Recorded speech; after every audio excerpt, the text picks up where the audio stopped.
There we were, my crew and I, finally taking a much-needed lunch break in the shade of a large oak tree after working for 5 straight hours in the 90-degree heat. We had made excellent progress on Karen's backyard patio renovation despite her constant hovering and nitpicking all morning. Just as I unwrapped my sandwich, the sliding glass door flew open with such force I thought it might shatter. "What do you think you're doing?" Karen shrieked, her face already turning that distinctive shade of crimson that had become all too familiar over the past week. "You don't get to just stop working whenever you feel like it.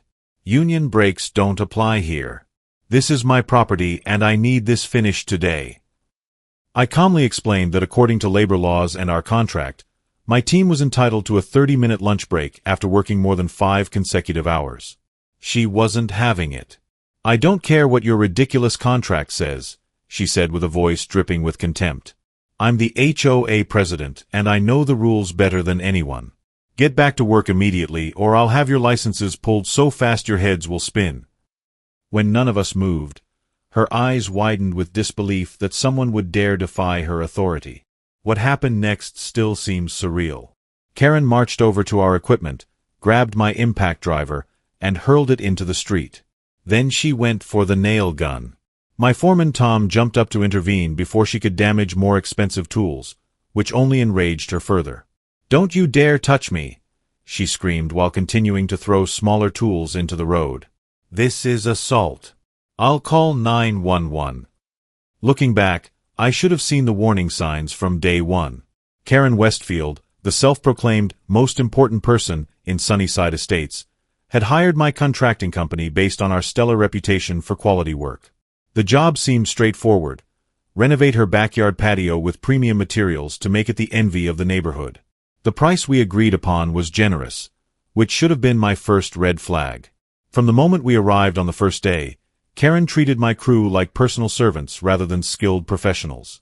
She barked orders about where to place our equipment, questioned our expertise at every turn, and hovered so closely that my tile specialist Miguel nearly bumped into her 3 times.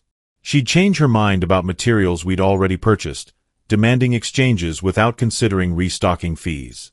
She'd point to our work and say things like, "My 10-year-old could do better than that," with a dismissive sneer. Each morning, she'd greet us with a new list of complaints and additional tasks that weren't in the original contract. "While you're here, you might as well fix my garden lights too," she'd say with a wave of her hand. "Consider it a courtesy to the HOA president who approves all contractor permits in this neighborhood." When I politely reminded her that additional work required additional compensation, she scoffed.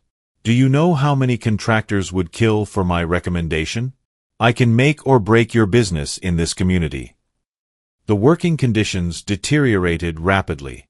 Karen refused to provide bathroom access, forcing my crew to use facilities at a gas station 2 blocks away. She'd follow workers around, criticizing their technique and suggesting they were deliberately working slowly to run up her bill. Worst of all, she started skipping agreed-upon payment milestones, claiming she'd pay when satisfied with the quality, despite our contract clearly stating the payment schedule. After 1 week of this treatment, my crew was at their breaking point. Tom suggested we walk away, but I was reluctant to abandon a job mid-project. Then came the lunch break incident that pushed us over the edge.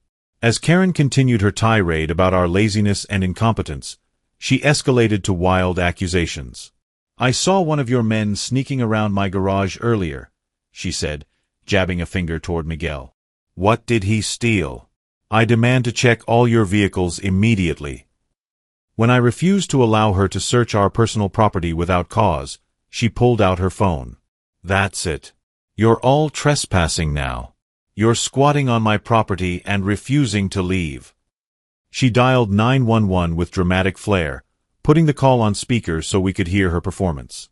"Emergency, please help," she said with a suddenly trembling voice that sounded nothing like the woman who had been screaming at us moments before.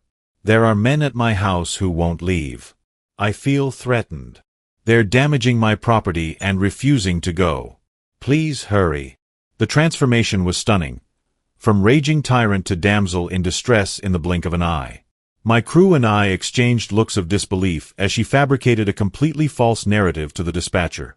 We remained calm, gathering our personal belongings while carefully documenting the state of the half-finished project with our phones. I had a feeling we'd need evidence later. 2 police officers arrived within minutes. Officer Martinez and Officer Dawson approached cautiously, clearly expecting a volatile situation based on Karen's call. Karen rushed to them, her performance now including what appeared to be actual tears. "These men have been threatening me all morning," she said with a trembling voice. "They damaged my original patio deliberately so I'd have to pay for more work, and now they're refusing to finish unless I pay them double our agreement." Officer Martinez looked at my crew, 5 professional-looking men standing quietly by our trucks, and then back at Karen. "Ma'am, can you show me where the damage is?" he asked.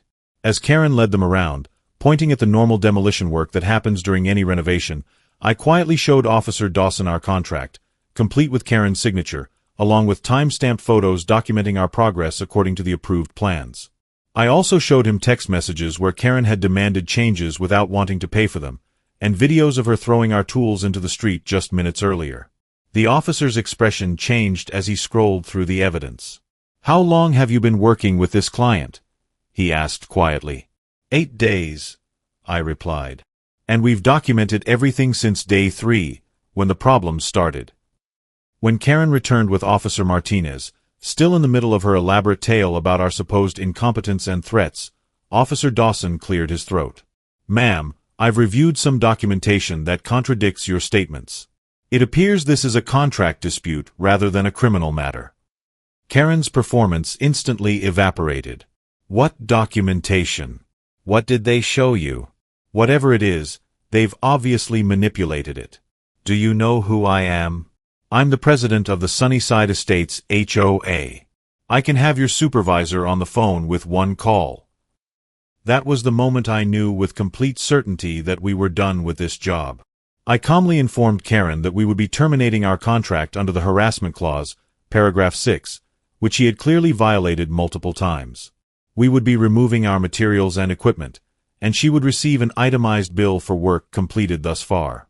The look of shock on her face was almost comical. "You can't quit. You work for me. I'll make sure you never get another job in this county." As we loaded our trucks under the watchful eyes of the officers, neighbors began to emerge from their homes, curious about the commotion. Karen, realizing she had an audience, attempted to salvage her reputation by loudly proclaiming that she had fired us for substandard work. But the neighbors had seen the police cars, and several had witnessed her throwing our tools earlier. One brave soul, an older gentleman named Frank from across the street, approached Officer Martinez.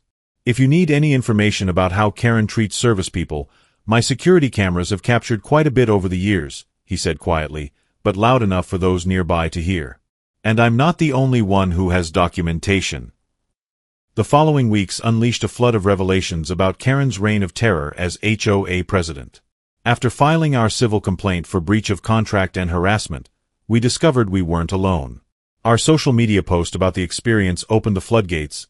Landscapers, plumbers, roofers, and even the community pool maintenance company came forward with similar stories of bullying, payment withholding, and threats regarding their licenses and future work in the neighborhood. More troubling were the stories from fellow homeowners. Cindy from 2 doors down revealed that Karen had threatened to put a lien on her house over unapproved garden gnomes. The Williams family had been fined repeatedly for invisible infractions whenever they voted against Karen's proposals at HOA meetings.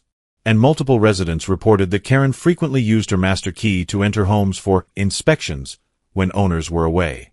The turning point came when a former HOA treasurer named David provided police with financial records showing discrepancies in the association's accounts. Karen had apparently been approving payments to vendors who had actually performed work on her personal property, not community areas.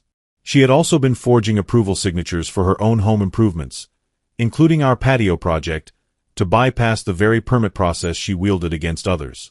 Police expanded their investigation, obtaining warrants to examine bank records and HOA documents. Within 3 weeks, Karen was arrested at an HOA meeting where, ironically, she had been advocating for stricter penalties against homeowners who violated contractual agreements. The charges included fraud, embezzlement, forgery, intimidation, and misappropriation of community funds totaling over $68,000. The courtroom was packed for Karen's sentencing hearing 2 months later. The judge, visibly disturbed by the extent of her schemes, handed down a 3-year sentence with 1 year to be served in county jail and 2 years on probation. She was also ordered to pay restitution of $112,000 to the HOA and affected homeowners, plus court costs.